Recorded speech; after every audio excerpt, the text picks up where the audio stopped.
Ah oui, ça, une belle histoire judiciaire savoureuse, croustillante. C'est l'histoire dont vous a souvent parlé, d'une romance entre deux avocats, une de la poursuite, l'autre de la défense, et ça vient tout juste de tomber. Le procès a déraillé, Richard, des trafiquants de cannabis, des trafiquants de drogue qui viennent là d'être relâchés dans la nature en raison de cette liaison-là. Le juge aujourd'hui là, qui a été assez cinglant, merci, en disant de la femme en question, maître Alice Bourbonnais-Rougeau, qu'on avait déjà connue pour une histoire d'alcool au volant, mais qui, elle, est tombée, a eu un béguin, disons, là, pour Mathieu Rondeau-Poisson, un criminaliste qui défendait les trafiquants de drogue en question.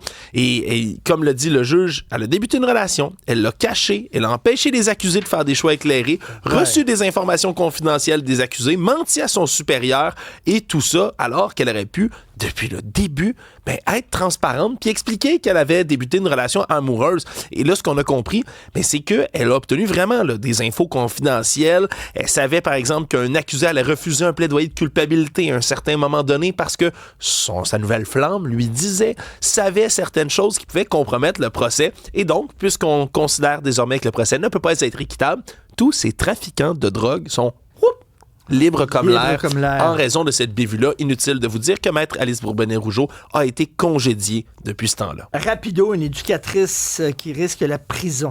C'est tellement bizarre, cette histoire-là. Une éducatrice, Kim Rancourt, 35 ans, maintenant qui risque là, plusieurs années de prison, jusqu'à 5 ans, pour avoir coupé une oreille.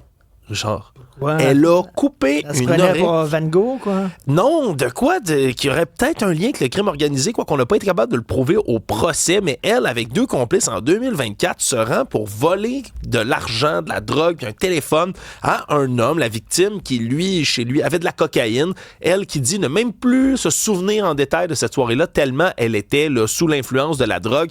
Et elle sait, on voit la vidéo, attention, là, âme sensible, s'abstenir pour ceux qui regardent là, en direct qu'on voit la femme qui attrape un couteau de cuisine chez la victime, elle a des gants, et va lui couper une grande partie de son oreille à ce moment-là en disant que son boss voulait qu'il lui ramène soit un doigt, soit une oreille. On sait pas c'est qui son boss, on connaît pas trop les liens autour de ça, mais c'est des accusations de voies de fait grave et de menaces qu'elle a fait chez elle. On avait retrouvé le morceau d'oreille dans sa poubelle, imagine-toi donc. On dirait Réservoir Dogs de Tarantino. Stéphanie. Écoute, Stéphanie, tantôt, je vais rien te dire, tantôt, je parlais de Brigitte Fontaine, la chanteuse Brigitte Fontaine, puis une jeune lui avait demandé comment on fait pour percer dans le milieu de la musique, puis elle disait, mais il faut faire des pipes. Faut faire des pipes. Sébastien, t'as retrouvé... c'est que, bien sûr, ça continue.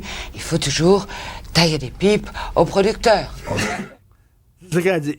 Elle dit, si tu veux percer, il faut tailler des pipes au producteur. Ça vole pas haut, hein? Allez, vas-y, Stéphanie. Merci, Sébastien. En fait, je voulais vous dire que je pense que j'avais trouvé la nouvelle la plus bizarre de la semaine, mais après la nouvelle de l'oreille, on oublie ça. C'est la deuxième plus bizarre de la semaine. Les agents d'IA, les chatbots, là, les assistants personnels, ont maintenant un réseau social où ils parlent entre eux. Non. Voyons donc. Je trouve ça complètement débile. Voyons donc. Le réseau social s'appelle Maltbook. Et en tant qu'humain, nous, on ne peut pas rejoindre la conversation. Par contre, on peut être témoin, être observateur et lire ce que les assistants personnels se disent entre eux. Donc oui, ce sont des échanges de machine à machine. Puis ça ressemble un peu à Reddit, là, c'est-à-dire que c'est comme des forums de discussion. Puis là, tu en as sur des histoires attachantes de nos humains. Ils font de leur mieux, on les aime, là, même là. Après ça, tu as un forum sur, par exemple, tu es nouveau ici, présente-toi. Fait que là, des chatbots se présentent.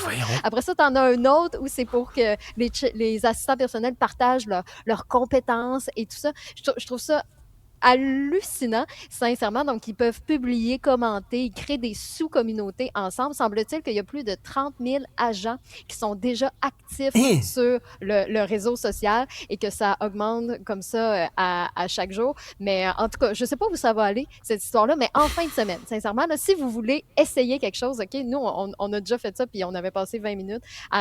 Vous prenez 2 cellulaires, vous ouvrez votre chat GPT avec la commande vocale, puis vous les faites parler entre eux. Pour vrai? Oui, tu peux faire ça. Donc, tu lances, par exemple, tu poses une question à ChatGPT, puis là, dès que ChatGPT te répond avec la commande vocale, bien là, tu actives la commande vocale de l'autre. Puis là, après ça, ils vont se faire du ping-pong comme ça, sans que tu interviennes. Ils vont juste se répondre via les 2 téléphones cellulaires. C'est très niaiseux, mais j'ai déjà perdu du temps à faire ça, puis ça vaut juste la peine de tenter l'expérience. OK, la semaine prochaine, quand tu vas être de retour en studio, on le fait en studio. On le fera. Okay. Mon téléphone cellulaire puis le tien, là, on fait ça en direct. Je veux voir ça, c'est capoté ben raide. Merci. Merci pour d'autres nouvelles du genre. Allez sur le site et l'application cube.ca.